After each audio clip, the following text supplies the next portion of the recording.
The year is 480 BC, and the fate of the Western world hangs by a thread.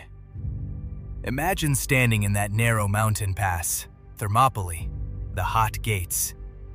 The air is thick with dust and the distant thunder of 100,000 Persian boots.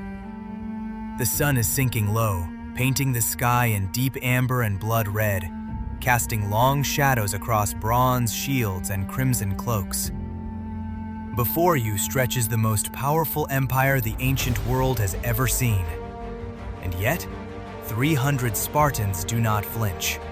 Led by King Leonidas, these warriors of Sparta, flanked by thousands of Greek allies, chose to hold this narrow corridor between the cliffs and the sea.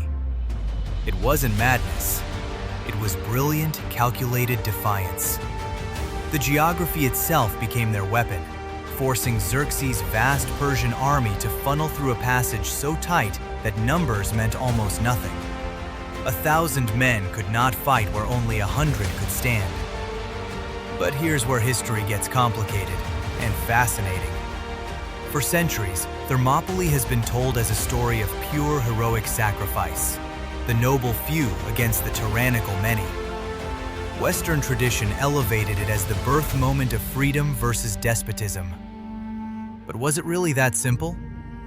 Modern historians remind us that Xerxes' Persian Empire was, by many measures, remarkably tolerant for its time, allowing conquered peoples to maintain their religions, languages, and customs. The Greeks, meanwhile, were far from a unified democracy. Sparta itself was built on the backs of enslaved helots.